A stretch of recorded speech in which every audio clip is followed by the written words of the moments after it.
சாலைக்கு வந்தாள். அங்கு சென்று அவளுக்கு அதிர்ச்சியாக இருந்தது. தேவாதி தேவர்களும் உடன் பிறந்தவர்கள் உற்றார் உறவினர்கள் என்று அனைவருமே இருந்தார்கள். அத்தனை பேருக்கும் அழைப்பு விடுத்திருக்கிறான். ஆனால் சிவபெருமானை மட்டும் அவமதிக்கும் நோக்கில் அழைப்பு விடுக்கவில்லை என்பது பார்வதிக்கு புரிந்தது. தட்சனிடம் சென்று கேட்டாள். கோபமாக பேசினாள். தந்தையே, நீங்கள் எங்களுக்கு அழைப்பு விடுக்காதது ஏன் என்று கேட்க, அதற்கு தட்சன் சொன்னான், தாட்சாயினி, நான் அழைப்பு விடுக்கும் அளவிற்கு மதிப்பு உனக்கோ உன் கணவனுக்கோ கிடையாது. விண்ணுலகில் உள்ள அனைவருமே என்னை மதிக்கிறார்கள். ஆனால் உன் கணவனோ என்னை உதாசீனப்படுத்தி விட்டான். அவன் மயான சாம்பலை பூசி திரியும் பித்தன். உன்னுடன் பிறந்தவர்களை பார். அவர்களுடைய கணவன்மார்கள் எத்தனை அலங்காரத்தோடு வந்திருக்கிறார்கள், எவ்வளவு கௌரவமாக இருக்கிறார்கள். இதை பார்த்து கொடுமா உனக்கு புரியவில்லை என்று கேட்க, அதை கேட்ட தாட்சாயினி கொதித்தெழுந்தாள்.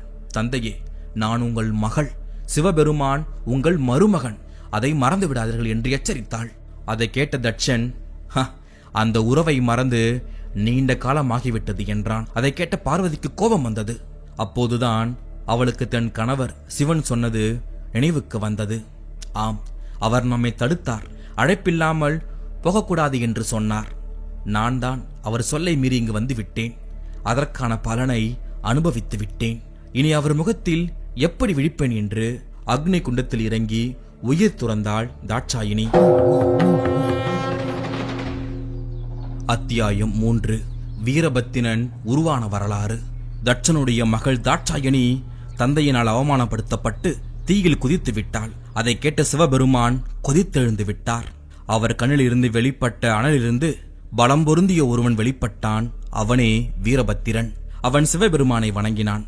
வீரபத்திரா, என்னை அவமதித்து தேவியை தீக்குளிக்க செய்த தட்சனுக்கு தக்க பாடம் புகட்டிவிட வேண்டும். உனக்கு துணையாக காளி தேவியை அழைத்துக் கொண்டு போ என்று வீரபத்திரனுக்கு சிவன் உத்தரவிட்டார். பிறகு தன் ஆற்றலால் காளி தேவியை தோற்றுவித்தார். இருவரும் அங்கிருந்து விடைபெற்று சென்றார்கள். வீரபத்திரனும் காளி தேவியும் தமக்கு துணையாக பெரும் படையை உருவாக்க நினைத்தார்கள். அதன்படி வீரபத்திரன் ஏராளமான கணங்களை தோற்றுவித்தான். அதை போன்று காளி தேவியும் அவளை போன்றே பல காளிகளை உருவாக்கினாள். வெகு விமரிசையாக நடந்து கொண்டிருந்த யாகசாலைக்குள் வீரபத்திரனும் காளி தேவியும் புகுந்து அட்டகாசம் செய்தார்கள். அதை பார்த்த பிரம்மா, விஷ்ணு, இந்திரன் போன்ற தேவர்களும் முனிவர்களும் நடுங்கி போனார்கள். வீரபத்திரன் யாகசாலையில் புரிந்த முழக்கத்தால் பூலோகமே அதிர்ந்தது. கடல் கொந்தளித்து ஆர்ப்பரித்தது. தட்சன் அவனுடைய படைகளை ஏவினான். வீரபத்திரனை பார்த்து கேட்டான், நீ யார்? அரக்கர் கூட்டத்தை சேர்ந்தவனா? என் ஆற்றல் என்னவென்று தெரியாமல் என்னிடம் மோதுகிறாய். இதோடு